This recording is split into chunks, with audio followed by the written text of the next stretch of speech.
Okay,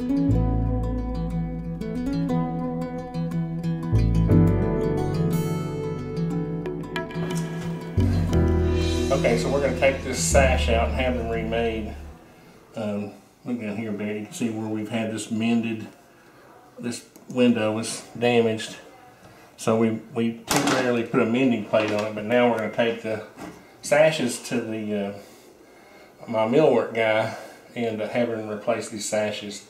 So when you take these out, there's a piece of quarter round right here.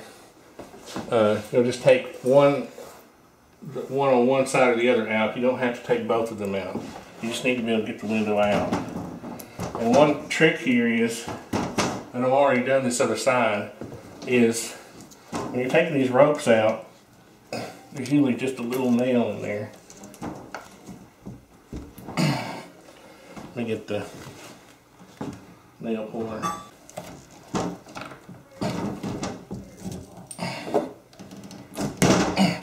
Okay, be careful. Now, what you want to do is tie a couple of knots in this thing, just loose knots, like that, and just let it go back up. There. Okay, so that way, if those ropes go back down inside, the weights are inside here. Two big weights. If that rope goes inside, you're going to have to take the jam apart to get to it.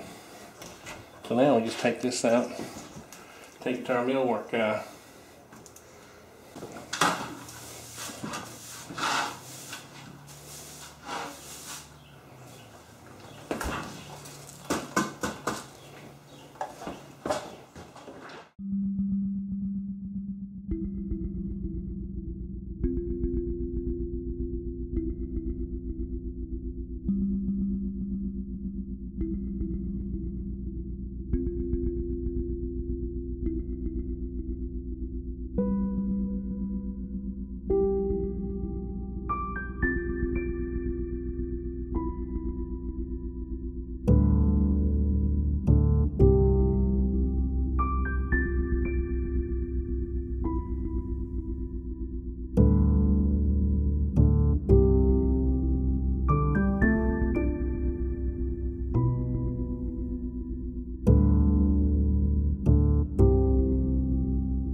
This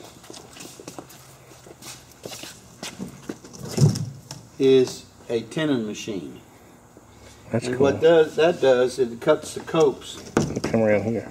It cuts the copes on where the rails come into the stiles. That is a 1932 machine. It's in excellent condition. That's pretty cool. This is a 1949 Vonnegut molder. And Vonnegut. And the company now is called Deal Vonnegut. To replace this molder with a modern Deal Vonnegut molder would cost me about $160,000. Wow. And you got all your knives over here. Buku knives. Oh man. It's heaven. And that's just some of them. Wow. And anytime we make a knife, we never change it. We charge our clients for the knives, but it's here forever. You cut your own knives here? No, we get a company out of Melrose, Wisconsin. Currently, this is set up to run I don't know, have you ever seen veneer flooring? Oh yeah. It's about 3/8 of an inch thick, about 1.5 inches wide. We just got through running a bunch of veneer flooring on this thing. That's neat. I'll show you how it operates.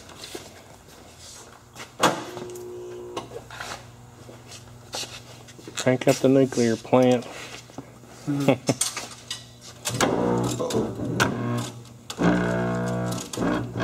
Well, let's turn that one off.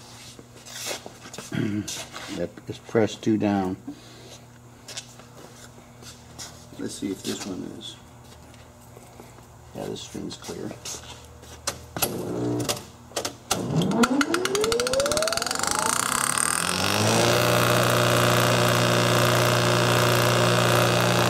Now, one of the things that's neat about this machine, see those side heads? Uh-huh. They tilt. Oh, yeah. That tilts and that tilts. Most modern molders, side heads don't tilt. So if you want to get some kind of an angle cut, you have to have the knives machined for that precise angle cut.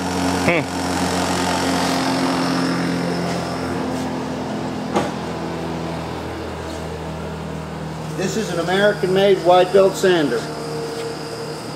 That's bigger than ours. It's a good machine. This, of course, that's not 48 inches, is it? That's 36. 36, yeah. This, you like using a joiner? Oh, yeah. Well, I want you to do something. We're going to turn on this joiner. I want you to take that and straighten that board along with it. This is a 1942 model. 1942? Yep.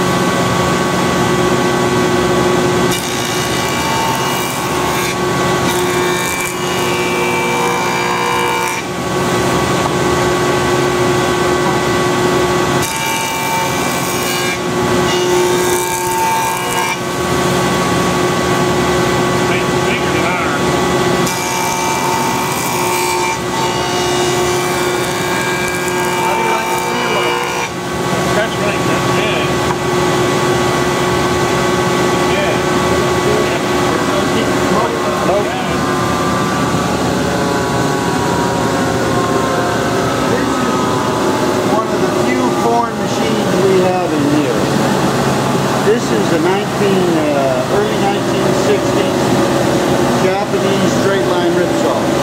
Huh. And it'll do a lot of good work. You ever seen how they work? No, I was just trying to figure that out.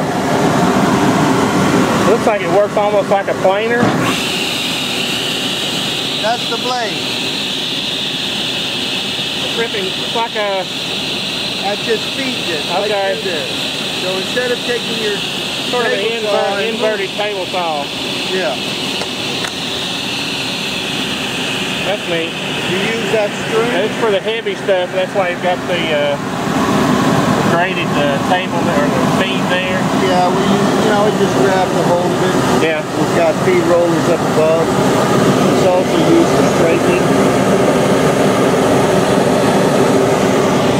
As you see, looking around the shop, you'll see we have nice big regular lawn saws. Just go all. Now this is not a big planer, but it's a good finesse planer. It's 20 inches. I think ours is only 16 inches. It's not that heavy either. 20 inches is a good size to use.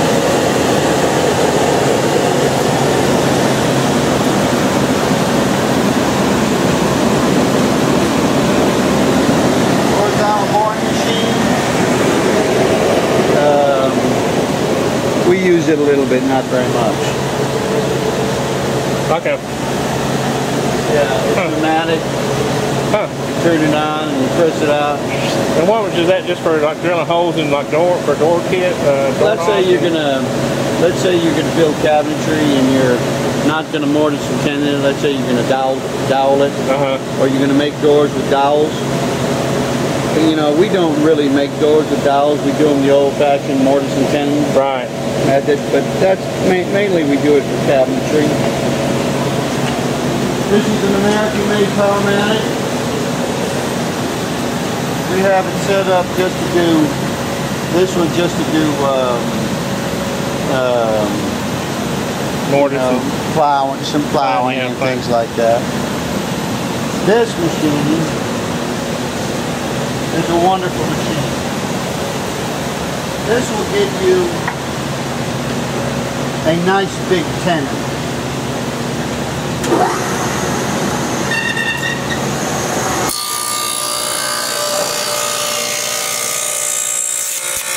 This is also an old machine. See that? Oh yeah. How about that tenon? That's great. Yeah. That's been sort of a pain to do on the table saw. Yeah. Or by hand.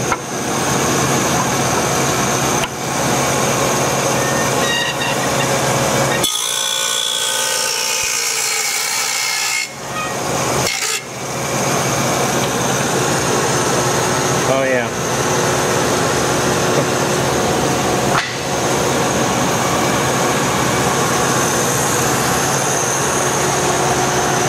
Shaper bit, router bit. Y'all do much with your lathe? Most people, we don't use the lathe too much. Yeah. Mainly we use it for doing special stuff on projects that we might do, maybe an urn or something like that. Every now and then we'll make a newel post or something. I think ours is it's about the same size. It's not as heavy duty, but it's about the same length.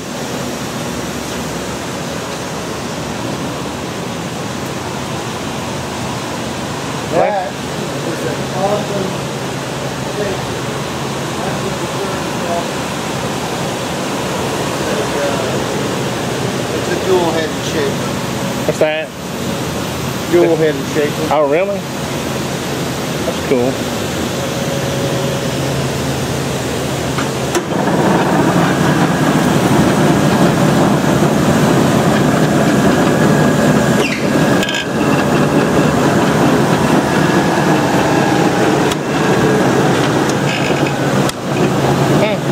Machinery is in good operating condition too. Yeah, that's neat. So these rollers, that's a feed. They'll feed it through. Yeah. Usually I like to climb cut with this thing. Is that for like maybe cutting a plowing for a panel or something? Let's say if this is spinning in this direction and you're bringing a piece of board in this direction, it will tend to, you can get some chip out. However, if you're spinning in this direction and you take your board in this direction, you get a really silky cut. However, it'll tear it out of your hands and send it down the road, yeah, unless you have some kind of a feeding system. Yeah.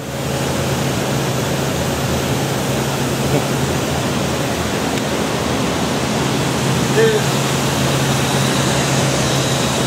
good Powermatic table saw. Yeah.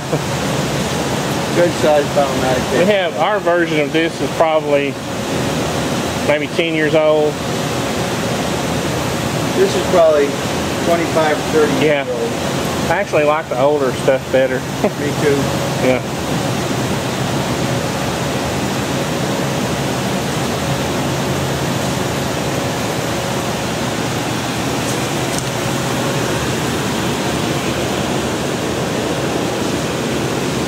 Big sander, got lots of power.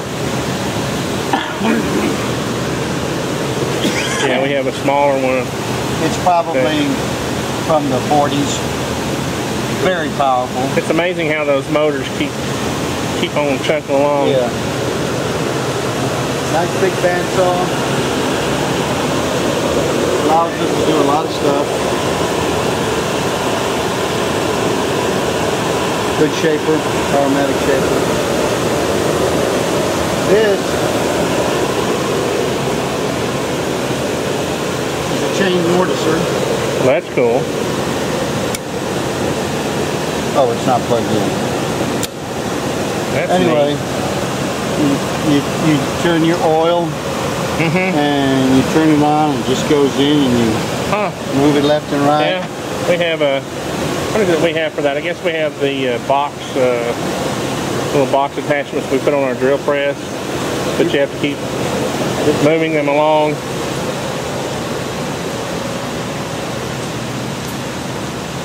Yeah. Yeah.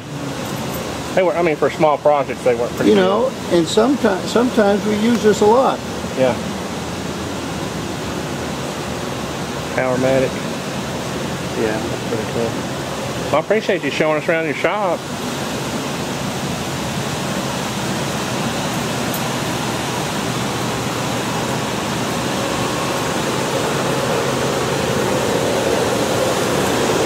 This is another one like that. Takes a chisel.